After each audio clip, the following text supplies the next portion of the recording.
Okay, I'm gonna try to make this quick because I have to leave for work in a bit here. Um, I kind of want to talk about being homesick. Um, Homesick is something I really haven't had the opportunity to really feel much. Um, Mostly because I've been stuck in survival mode. I'm in survival mode so much that I don't get to be in touch with being homesick and some other feelings that I don't have time to feel. That I don't have time to date.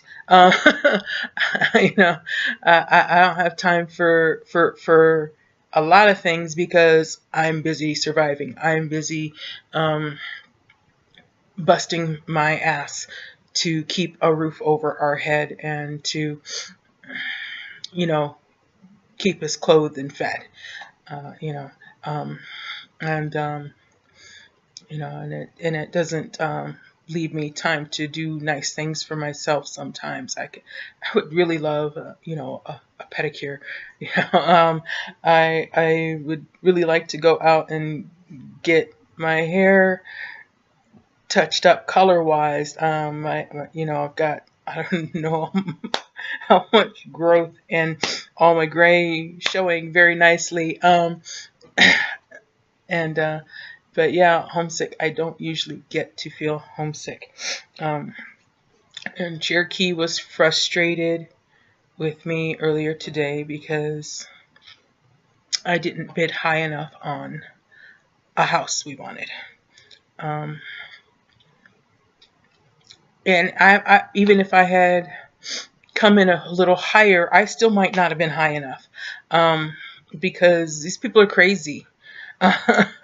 They're crazy and they're dumb and I believe in putting what I feel is a reasonable offer in, um, and not hoping the appraisal comes in lower and that we can renegotiate at that time. Um, that's just ass backwards to me. But yeah, these people are crazy. They will put in full price offers or come in, anywhere from 10 to 30% over the full price. And I'm not crazy like that. I'm trying to be honest and straightforward with what I feel the property is worth, and in conjunction with what I can also afford. There's properties I like that I would really love to make an offer on, but I don't feel like I could make a decent offer on them based on what I can afford. Um, and Cherokee was frustrated with me. And I've tried multiple times to explain to her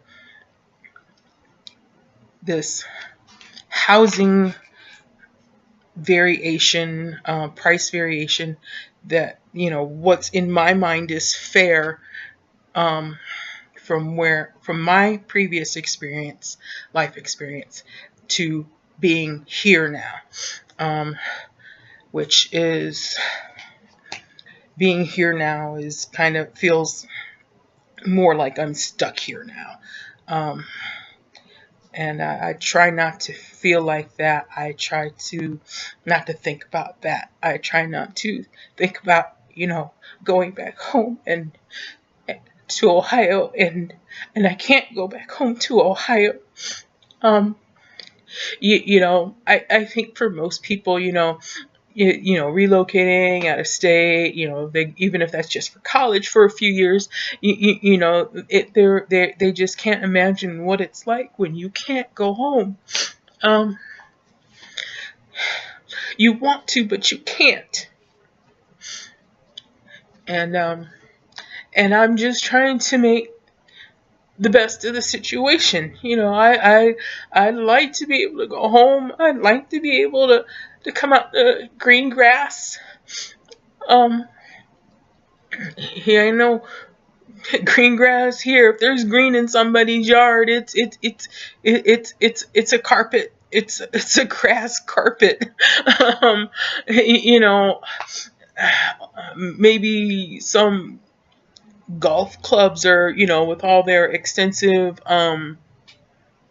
what do you call that, landscaping, irrigation stuff, maybe they're able to keep some green grass someplace. But in Ohio, you take having green grass for granted. You're used to seeing green grass.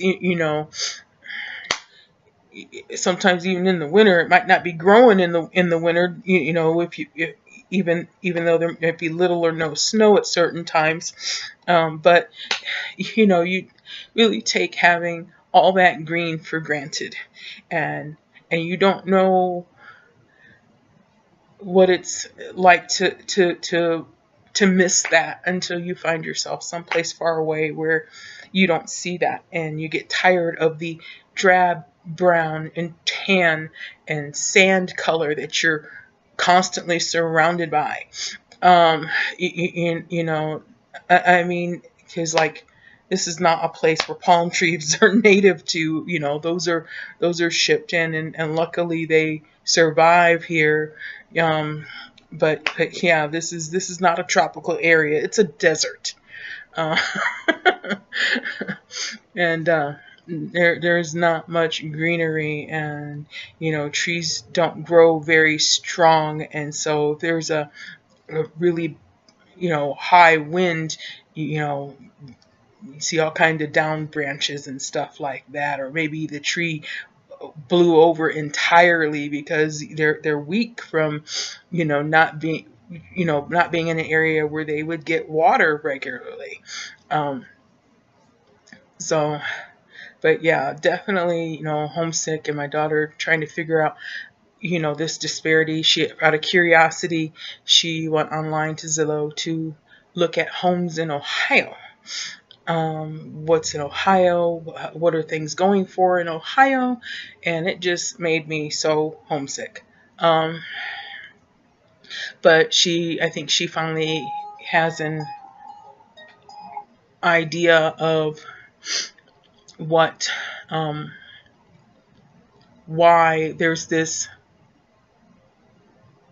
challenge for me to buy a home here. There's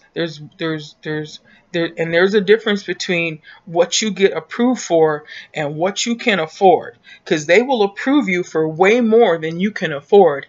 There's all kinds of foreclosures here, where they maxed out. They went with the max that the bank would give, the banker, the loan company would give them to buy a house with, and they couldn't keep up with the payments, and now they've lost their house. And these people don't, when they lose that house, they're mad. And they think if they trash the house and rip it up, that they're hurting the bank, but they're not, because the bank's just going to sell it to a flipper. They're still making money. The flipper's just going to fix it and resell it again for too much to somebody else. I don't know. I don't think there's a big flipping market in Ohio. I don't think it's warm enough for most of the year for that to be going on. Whereas here, even in the winter where it might get very cold, it doesn't get cold enough for it to be snowy, and too cold to be working on homes. Homes can be worked on here year round. So as far as the flipping market is concerned, that's good for flippers.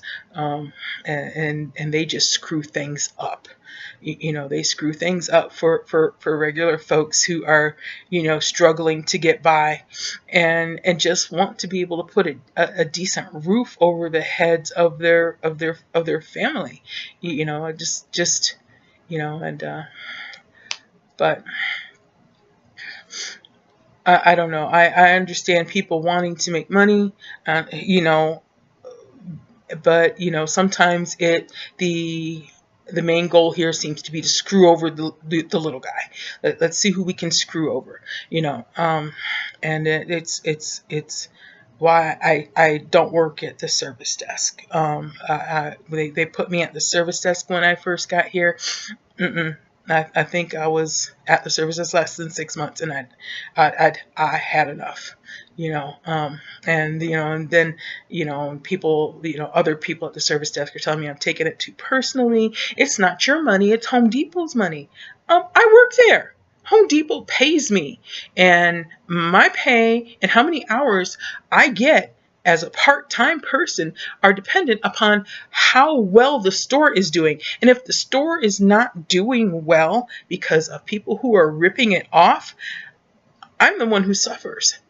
People like me, the single moms with the part-time jobs who are just barely getting by, trying to do everything. We're the ones who are getting screwed.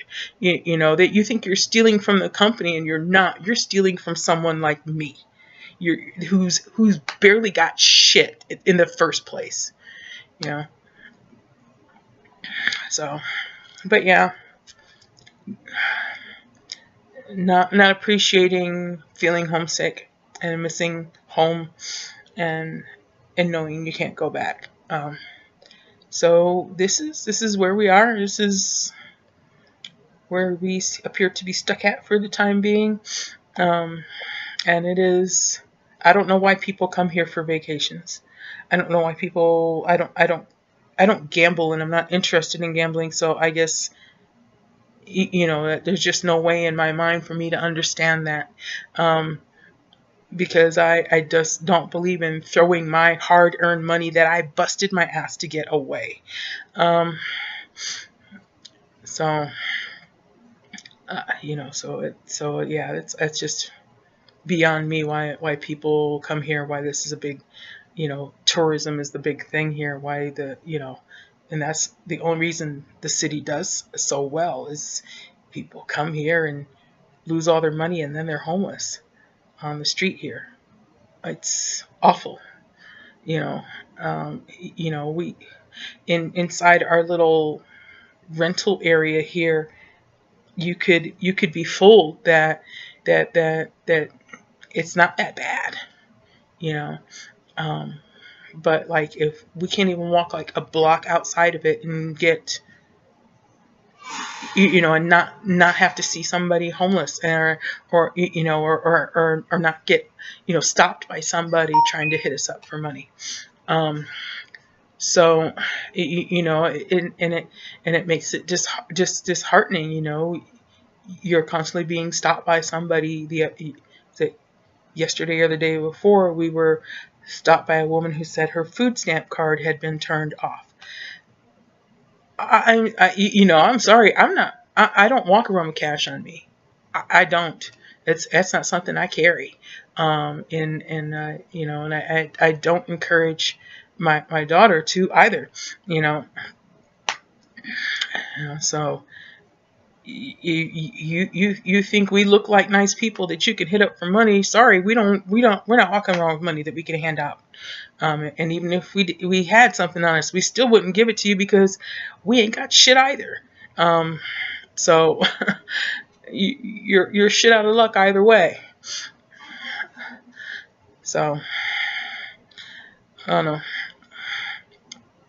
but yeah, just doing my best, and I called my realtor with a suggestion for a house that's on the market that isn't necessarily something that we really, really want, but it's been sitting there for a while. They're not asking a lot for it, and even the flippers don't want to touch it.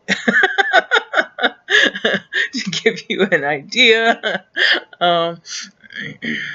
But he didn't like my idea, and I'm just like, I'm not a realtor, and I don't know the realtor market in this area. I'm just making a suggestion, and he made me feel stupid. I know he didn't mean to, but he did. So, oh well. I need to finish getting some socks and shoes on, and hightail my wide ass to work. But I don't know. We're just trying to get by, and like I said, most of the time I'm just so busy, so deep in survival mode that I don't get to feel homeless, and it's but I am underneath it all. I'm homeless, and I wish I could go back home to Ohio. Uh, you know, but what can you do? All right. So, friends and family, we love you. We miss you. And peace.